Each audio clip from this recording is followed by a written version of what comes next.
أعوذ بالله من الشيطان الرجيم.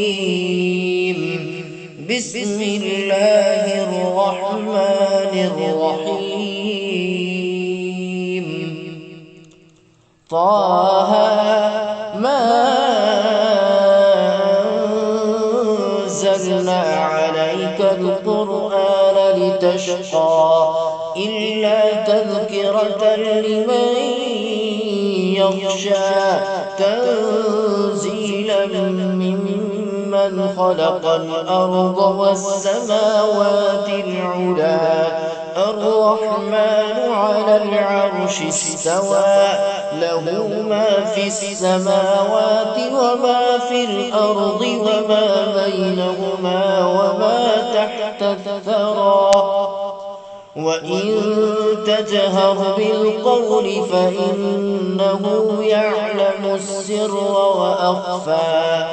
الله لا إله إلا هو له الأسماء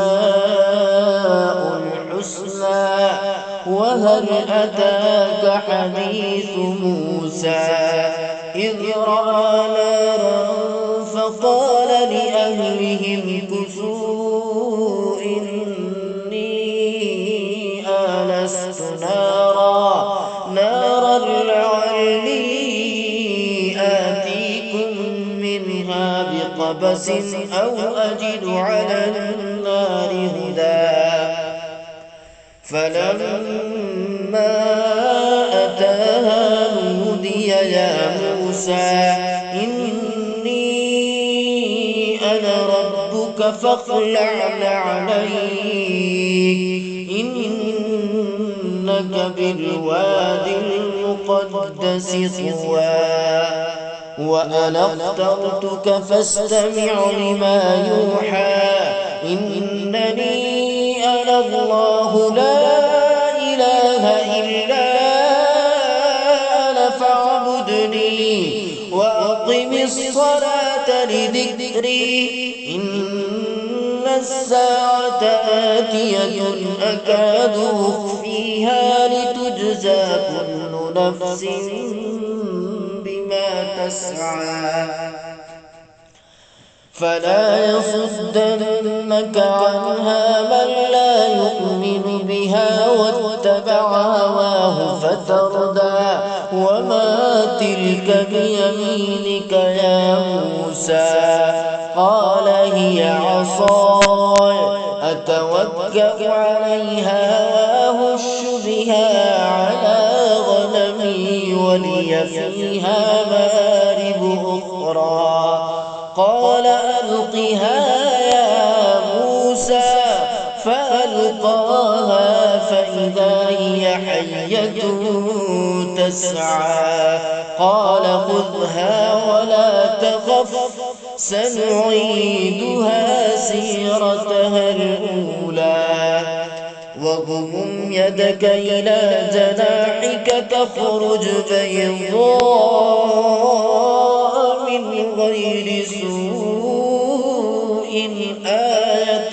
أخرى لنريك من آياتنا الكبرى اذهب إلى فرعون إنه طغى قال رب اشرح لي صدري ويسر لي أمري واحلل عقدة من لساني يفقه قولي واجعل لي وزيرا من أهلي هارون أشدد به أزري وأشركه في أمري كي نسبحك كثيرا ونذكرك كثيرا إنك كنت بنا بصيرا قال قد أوتيت سؤلك يا موسى ولقد مننا عليك مرة أخرى إذ أوحينا